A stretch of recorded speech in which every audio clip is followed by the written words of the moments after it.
నమస్తే, మీరు చూస్తున్నారు న్యూస్ ఆన్ ఫీస్. Welcome to top news of the day. Messi football match private వ్యవహారం అని రేవంత్ రెడ్డి తెలిపారు. 13వ తేదీన ఉప్పల్ స్టేడియంలో జరగనున్న ఫుట్బాల్ మ్యాచ్ మెస్సీ టీంతో రేవంత్ టీం తలబడనుంది.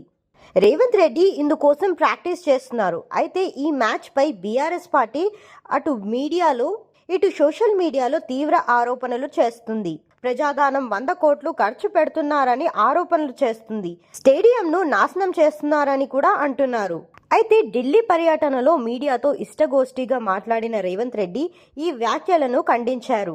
మెస్సీ హైదరాబాద్లో మ్యాచ్ ఆడడానికి ప్రభుత్వానికి ఏ సంబంధం లేదన్నారు. ఓ ప్రైవేట్ సంస్థ మ్యాచ్ ఏర్పాటు చేసిందని, రాష్ట్ర ముఖ్యమంత్రిగా తనకు ఆహ్వానం ఇచ్చిందన్నారు. తాను స్వతహాగా ఫుట్బాల్ ప్లేయర్ కావడంతో ఆసక్తితో ఆడుతున్నానని తెలిపారు. ఈ మ్యాచ్ చూసేందుకు రావాలని కాంగ్రెస్ అగ్రనేతలను కూడా పిలిచానని రేవంత్ రెడ్డి తెలిపారు. అంతర్జాతీయ సాకర్ ప్రపంచంలో మెస్సీ ఓ ధృవతారు. ఆయన చాలా కాలం తర్వాత ఇండియాకు వచ్చారు. ఆయన టూర్ నిర్వాహకులు చాలా టైట్ షెడ్యూల్ ఖరారు చేశారు. హైదరాబాద్ ఉప్పల్ స్టేడియంలో ఓ ఈవెంట్ పెట్టారు. దానికి సీఎం రేవంత్ రెడ్డిను ఆహ్వానించారు. అయితే ప్రభుత్వమే ఏర్పాటు చేసిందన్నట్లుగా ప్రచారం జరుగుతుంది. కానీ రూపాయి కూడా ప్రభుత్వం ఖర్చు పెట్టడం లేదని, అదంతా ప్రైవేటు సంస్థ వ్యవహారమని రేవంత్ రెడ్డి స్పష్టం చేశారు. కేటీఆర్కు కొండా సురేఖ ఓ సారీ చెప్పక తప్పదా? కొండా సురేఖకు ప్రజాప్రతినిధుల కోర్టు నాన్ బెయిలబుల్ వారెంట్ జారీ చేసింది.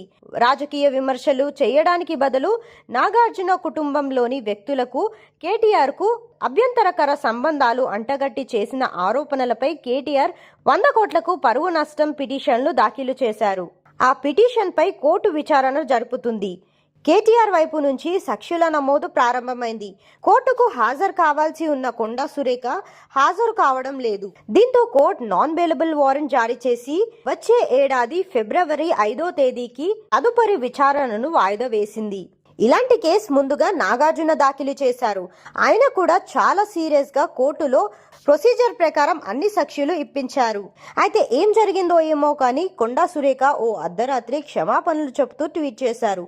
తర్వాత రోజే నాగార్జున తన పిటిషన్ను వెనక్కి తీసుకున్నారు.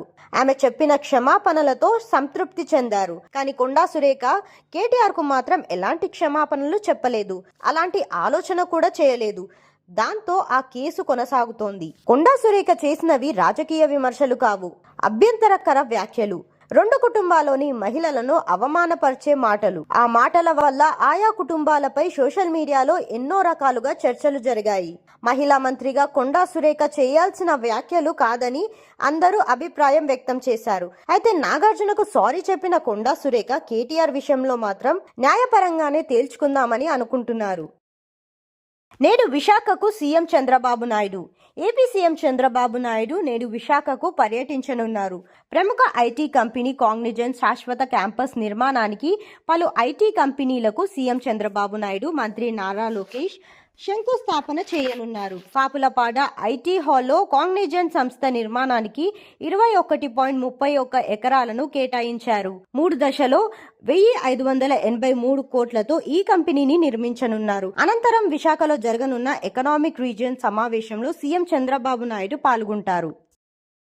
అనుమతి లేకుండా మద్యం సేవించి బర్త్డే పార్టీ నిర్వహించుకున్న దువ్వాడ శ్రీనివాస్ భార్య మాధురి పుట్టినరోజు సందర్భంగా గురువారం రాత్రి ది పెండెంట్ ఫార్మ్ హౌస్ లో వైసీపీ నాయకులతో కలిసి పార్టీ నిర్వహించారు. దువ్వాడ శ్రీనివాస్ ఆయన ఆంధ్రప్రదేశ్ శాసన మండలి సభ్యుడిగా పనిచేస్తున్నారు.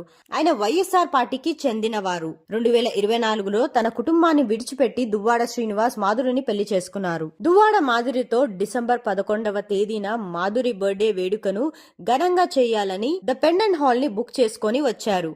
అయితే ఈ బర్త్డే పార్టీలో మద్యం బాటిళ్లు అలాగే మత్తు పదార్థాలు కూడా ఉన్నాయని సమాచారం. దువ్వాడ మాదిరి ఈ మధ్య బిగ్ బాస్ 9 నుంచి బయటకు వచ్చింది.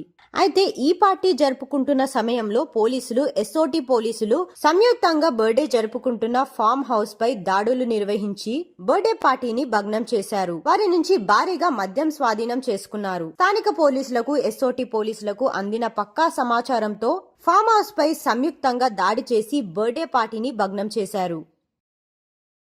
ఆసియా దేశాలకు చెందిన 1400 ఉత్పత్తులపై 50% వరకు సుంకాల విధింపు.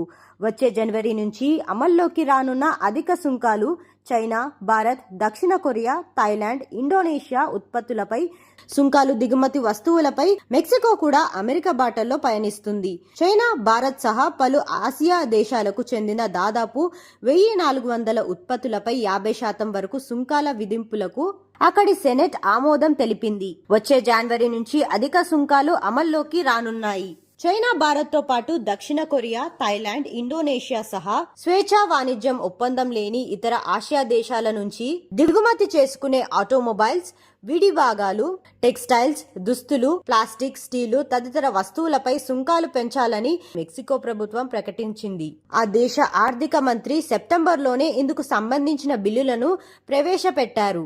చట్టసభలో అధికార మరేనా పార్టీకి మెజారిటీ ఉన్నప్పటికీ మద్దతు లభించలేదు.